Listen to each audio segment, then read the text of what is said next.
teman-teman semua, apa kabarnya? Semoga kabar kalian sehat dan baik ya, serta berada di dalam lindungan Tuhan Yang Maha Esa, serta dijauhkan dari wabah COVID-19 yang sedang melanda kota kita tercinta. Di sini saya akan membawakan sebuah dongeng untuk bertujuan memenuhi syarat penilaian tugas saya dari mata kuliah keterampilan membaca. Saya sebelum itu akan memperkenalkan diri saya terlebih dahulu. Perkenalkan, nama saya Rinli Afila Vivia Lexiana.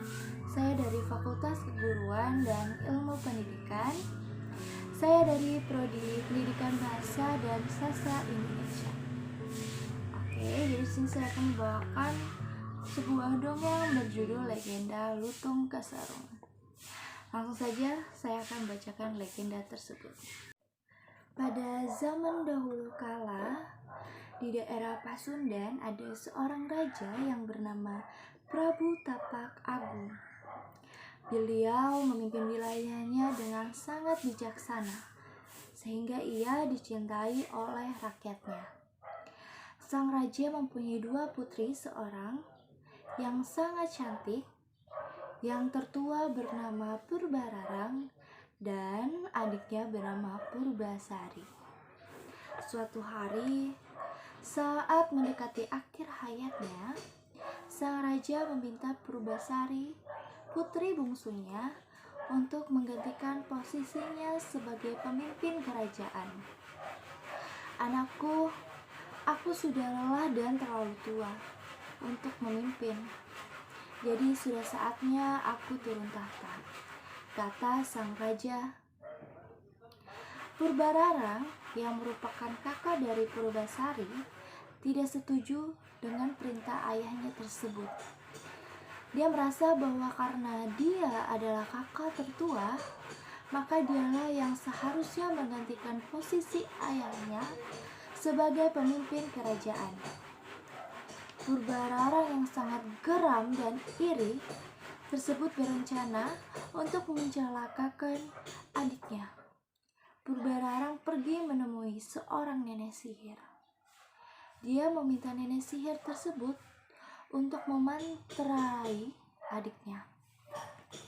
Akibat dari mantra nenek, sihir itu cukup parah. Purbasari tiba-tiba kulitnya menjadi bentol-bentol hitam, dan itulah yang dijadikan alasan untuk Purbararang untuk mengusirnya dari istana.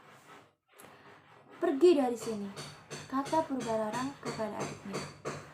"Orang yang telah dikutuk seperti kamu tidak layak untuk menjadi seorang ratu, bahkan tidak layak untuk tinggal di sini," lanjutnya. Purbararang lalu menyuruh seorang patih untuk mengasingkan adiknya itu ke tengah hutan. Dengan berat hati, patih tersebut menuruti perintahnya. Namun, di tengah hutan, sang patih yang sebenarnya baik hati itu tidak langsung meninggalkannya. Dibuatnyalah sebuah pondok untuk Purbasari. Sebelum pergi, dia juga menasihati sang putri yang malang itu, memintanya agar selalu tabah dan sabar. Selama tinggal di hutan, Purbasari tidak pernah merasakan kesepian. Sang putri yang baik hati itu berteman dengan banyak hewan yang juga selalu baik kepadanya. Dia di antara ratusan hewan menjadi teman yang baik. Ada seekor kera dengan bulu berwarna hitam yang misterius di antara hewan-hewan lainnya. Kera tersebutlah yang paling perhatian dan paling baik hati kepada Purbasari. Kera tersebut bahkan sering membawakan bunga dan buah-buahan untuk menghibur hati sang putri. Purbasari lalu memberi nama kera itu Lutung Kasarung. Pada suatu malam, saat bulan purnama, kera yang menjadi teman Purbasari tersebut pergi ke tempat yang sepi untuk bersemedi. Setelah cukup lama bersemedi, tiba-tiba tanah di dekat tempatnya bersemedi mulai mengeluarkan air yang jernih dan harum, yang kemudian membentuk sebuah telaga kecil.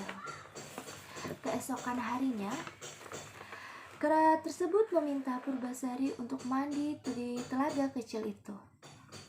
Walaupun awalnya merasa ragu, Purbasari menuruti permintaannya. Hal yang ajaib pun terjadi. Setelah mandi, tiba-tiba kulit Purbasari menjadi bersih seperti semula. Sang putri pun menjadi cantik jelita seperti sedia kala. Purbasari sangat terkejut dengan merasa sangat gembira karena kecantikannya telah kembali kepada dirinya.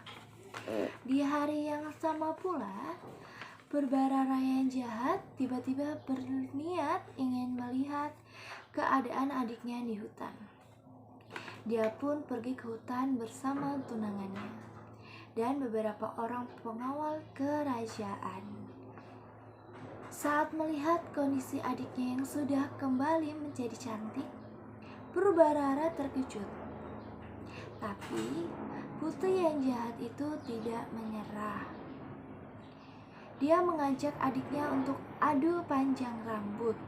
Siapa yang rambutnya lebih panjang, dialah yang menang. Ternyata rambut Purbasari lebih panjang, jadi dialah yang menang. Purbararang masih belum menyerah. Ia kemudian mengajak Purbasari untuk adu tampan tunangannya. Lalu ditunjukkannya tunangannya yang sangat tampan. Purbasari yang kebingungan karena dia tidak memiliki tunangan, dia pun langsung menarik monyet sahabatnya. Purbararang tertawa terbahak-bahak melihat hal itu. Jadi tunanganmu seekor monyet? Ledeki dengan sinis. Tiba-tiba terjadi sebuah keajaiban. Monyet sahabat Purbasari pun berubah menjadi seorang yang pemuda yang gagah dan berwajah yang sangat tampan. Jauh lebih tampan dari tunangan Purbararang. Para pengawal yang melihat hal tersebut terheran-heran dan bersuara gembira karena putri yang baik hati yang menang. Purbararang mengaku kalah, mengakui kesalahannya dan meminta maaf. Purbasari yang baik hati dan tidak dendam dan tidak menghukum kakaknya yang jahat itu. Purbasari kemudian menjadi seorang ratu yang memimpin kerajaannya dengan bijaksana, ditemani oleh pemuda pujaan hatinya yang dulu selalu menemaninya dengan setia dalam wujud seekor lutung. Oke teman-teman, dongeng yang saya bawakan sudah selesai. Semoga teman-teman menikmati dongeng yang saya bawakan dan teman-teman bisa mengambil hikmahnya bahwa kita tidak boleh memandang siapapun atau seorang yang lebih tua, baik yang lebih tua atau yang muda, untuk kita pandang sebelah mata. Karena kita tidak tahu apa kelebihan yang seorang tersebut miliki tanpa kita sadari. Dan kita selalu bisa memiliki sikap yang memiliki toleransi lebih tinggi, menghargai orang lain. Itu saja dari dongeng yang saya bawakan. Saya undur diri dan sampai jumpa kembali di cerita dongeng selanjutnya. Terima kasih, bye-bye.